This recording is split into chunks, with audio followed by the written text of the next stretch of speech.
আমি এই মুহূর্তে দাঁড়িয়ে রয়েছি লেচুর গ্রাম মঙ্গলবাড়িয়া, যে গ্রামটি অবস্থিত কিশোরগঞ্জ জেলার পাকুন্দিয়া উপজেলায়। এই গ্রামটিকে লিচুর গ্রাম বলা হয়, কারণ এই গ্রামে এমন কোনো বাড়ি নেই, এমন কোনো বাড়ির আঙিনা নেই যে অন্ততপক্ষে ৪টা ৫টা লিচুর চারা নেই। তবে এই লিচুর একটা বিশেষ গুণ রয়েছে। লিচুর গুণগুলো হচ্ছে এই লিচু আকৃতিতে বড় হয়, বিচি ছোট এবং কালার টকটকে লাল, খেতে সুস্বাদু হয়।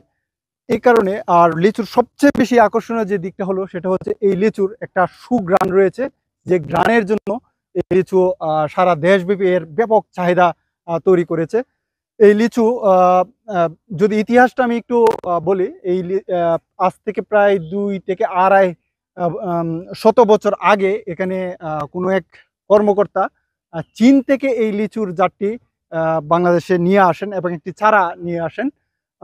তারপরে সেই চারা এখানে রোপণ করেন তার বাড়ির আঙিনায়। কত সাল থেকে শুরু হয়েছে সেটা আমরা সঠিকভাবে বলতে পারি না, তবে ধারণা করি বা বড়দের কাছ থেকে শুনতে পাচ্ছি যে আমাদের এই বাড়ির একজন লোক সুদূর চীনে পড়াশোনা করতে গেছিল, সেখান থেকে 2টা চারা নিয়ে আসছিল, আর সেখান থেকেই লিচুর উৎপত্তি। এখন প্রতি বাড়িতেই লিচু গাছ আছে এবং বাণিজ্যিকভাবে চাষ হচ্ছে। পরবর্তী সময় এই লিচু যারাই খেয়েছে সেটার স্বাদ এবং ঘ্রাণের জন্য খুবই সমাদৃত হয়েছে। পরবর্তী সময় এটার কলবের মাধ্যমে এই এলাকায় চড়তে চড়তে প্রায় এখন বর্তমানে ৫,০০০ লিচুর চারা রয়েছে। আমার এবারে লিচু গাছ আছে ১০৫টা।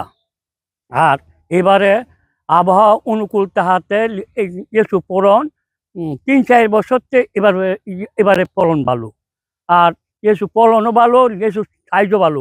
আর আমার লিচু যে এলাকাতে সবচেয়ে বড়, আর ৬-৭ দিন ৫ দিন পরে গিয়ে লিচুরা ঘ্রাণ আইব, মিষ্টি আইব, হ্যাঁ, সুগন্ধি একটা আইব।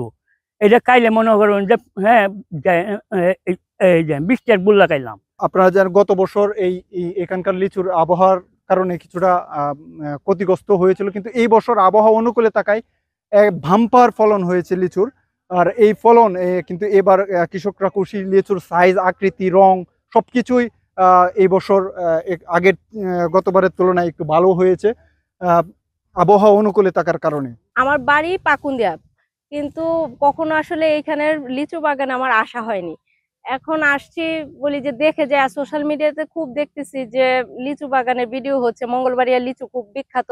তো আসলাম, ঘুরলাম, দেখলাম, এখন ভাবছি কিছু কিনে নিয়ে যাব লিচু। তবে কৃষকরা যেটা আমাদেরকে জানিয়েছেন যে এই লিচুর আরো ৫-৭ দিন পরে এই লিচু পরিপূর্ণ পেকে যাওয়ার পর এটার ঘ্রাণটা, যে স্বাদ, যেটার জন্য সারা দেশে সমাদৃত এবং ব্যাপকভাবে চাহিদা তৈরি হয়েছে, সেটা হচ্ছে এখানকার যে লিচুর সেন্ট, সেটা আরো যখন পাকবে ৫-৭ দিন পর, তখন হচ্ছে এই ফাঁকার শেষ মুহূর্তে এই সেন্টটা এটার মধ্যে তৈরি হয়।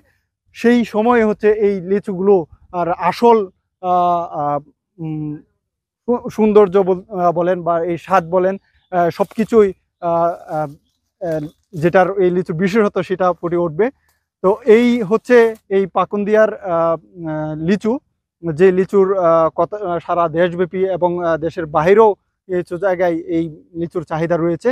এই ছিল আসলে কিশোরগঞ্জ মঙ্গলবাড়িয়া থেকে আমার কাছে সর্বশেষ তথ্য।